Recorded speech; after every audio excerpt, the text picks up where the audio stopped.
আসসালামু আলাইকুম। আজকে আমরা অনুশীলনী 11 একটা উদাহরণ করব। দেখো উদাহরণটা দেখো।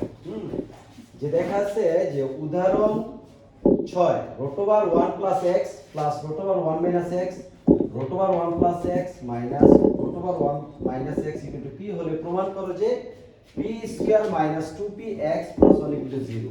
হ্যাঁ, অঙ্কটা অনেক ইম্পর্টেন্ট একটা অঙ্ক। এটা দুই ভাবে আসে। কয়ভাবে? এটা থেকে এটা প্রমাণ করতে হইতে পারে, আবার এটা থেকে কি এটা মোস্ট ইম্পর্টেন্ট অঙ্ক। তা আমরা আজকে এটা থেকে এটা প্রমাণ করব।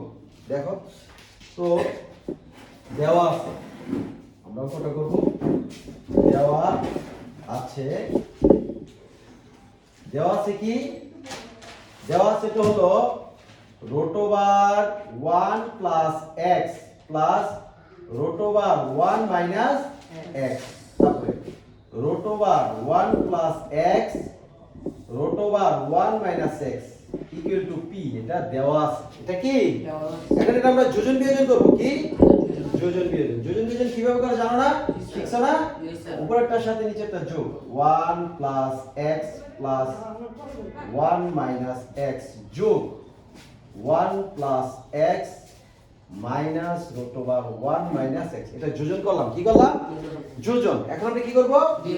বিয়োজনটা 1 plus x plus 1 minus x minus 1 plus x minus দেব কি প্লাস। আর এই এখানে তো কিছু নাই আছে নিচে, তাহলে এক যোগ করব, এক কি করব বিয়োগ। এক কি করব যোজন মানে কি প্লাস 1 প্লাস কি মাইনাস 1। এখানে লিখে দিবে কি যোজন বিয়োজন করে। কি যোজন বিয়োজন। এতটুকু তো বুঝতে পারছো নাকি? বুঝছো? এটার সাথে এটা যোগ। আমি প্রথমে এটা লিখছি না? যোগ দিয়া নিচেরটা লিখছি। আবার বিয়োজন উপরে যা আছে তাই লিখছি, বিয়োগ দিয়া প্লাসটা মাইনাসে মাইনাস ঠিক আছে প্লাস। এখন দেখো কি কি কাটা যায়। কাটা কি যায় হলো মাইনাস আর এই প্লাস কাটা। এই যে এই মাইনাস না, এই মাইনাস আর এই প্লাস, বুঝছো? আবার এই মাইনাস আর এই প্লাস কাটা থাকে কয়টা? একটা কয়টা? দুইটা। 1 plus x একটা কয়টা? দুইটা।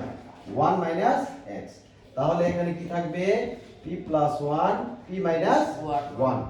তাহলে এই 2 কি কাটা। এখন সমস্যা কি করছে? root over ওঠানোর জন্য আমরা কি করতে হবে? বর্গ করতে হবে। কি করতে হবে? বর্গটা আমরা কিভাবে করব?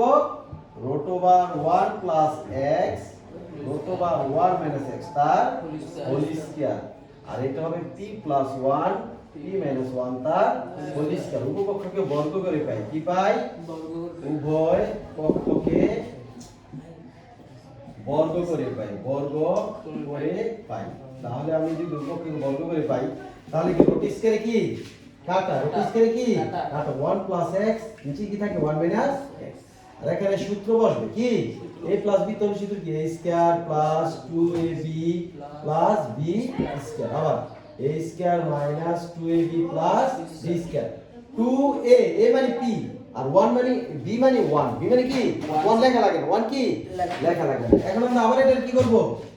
যোজন বিয়োজন। কি 1 plus x plus 1 minus x যোজন 1 plus x minus 1 plus x বিয়োজন। কি যোজন বিয়োজন। আবার আমরা কি করব? এটাকে যোজন বিয়োজন p square plus 2p plus 1 plus p square minus 2p plus 1। এটা কি করছি? যোজন। কি করছি? যোজন। এখন আমরা কি করব? বিয়োজন 2p plus 1 minus p square মাইনাসটা প্লাস 2p প্লাসটা মাইনাস। কি কারণে বিয়োজন করলাম? প্লাসটা গেছে কি মাইনাসটা প্লাসটা মাইনাস। এখন কাটা x কাটা 1 1। যোজন বিয়োজনের নিয়ম কি? উপরে যা কাটা যাবে নিচে যাবে উল্টাটা হবে। তাহলে কি হবে দেখো 2p কি কাটা, এখানে 1 1 এ কাটা minus p square plus p square কি কাটা। থাকতেছে কত দেখো 1 আর 1 কত 2। নিচে 2x কত 2x। আর এখানে কত একটা দুইটা 2p স্কয়ার আর 1 আর 1 কত 2। 1 আর 1 কত 2 আর দুইটা p কত 4p কত 4p। এই 2 কি কাটা থাকে কি উপরে কি থাকে 1 এ উপরে 2 কমন নিবা। কি কমন নিবা? থাকে p স্কয়ার 2 এ কে 2 আর নিচে কি 4p এর কিভাবে লেখা যায়? 2 into 2p। 4p এর কিভাবে লেখা যায়? 2 into 2p। তাহলে এই 2 2 কি কাটা 2 2 কি কাটা কাটা তো আমার এখানে থাকতেছে কি 1/x সমান সমান p স্কয়ার প্লাস 1 নিচে কি প্রমাণ করতে কি বলছে কি দেখো প্রমাণ কি করতে বলছে p square minus 2p by x plus 1 সমান 2 তাহলে এটা কি হবে আর যদি আমরা গুণ করি কি হবে x p স্কয়ার প্লাস 1 আর সমান সমান কি আমরা যোজন বিয়োজন করছি না যোজন বিয়োজন কোনটা করছি দেখি প্লাস যোজন বিয়োজন হ্যাঁ 1 প্লাস x 1 মাইনাস x আচ্ছা যাই হোক তাহলে আমাদের প্রমাণটা করতে গেছি কি দেখো এখানে প্রমাণটা করতে বলছে তুমি ইচ্ছা করলে এটা আর গুণ করতে পারো যে এই x আমরা এখানে প্রমাণটা করতে বলছি p স্কয়ার হ্যাঁ ঠিক করলাম না আচ্ছা দেখো তাইলে এখানে হতে 2p আচ্ছা x p স্কয়ার প্লাস 1 সমান সমান 2p একে 2p 2p একে কি 2p আমি যদি এখানে p স্কয়ার প্লাস 1 টা দেই তাহলে কি 2p নিচে কি এক চলে যাব না কি চলে যাব x তাহলে এটা আবার এদিকে এনে ফেলবো ঠিক আছে তাহলে p স্কয়ার এটা ভাষায় বললে কি মাইনাস কি 2p by x plus 1 2 to 0 প্রমাণ বুঝতে পারছো Yes, sir. ওকে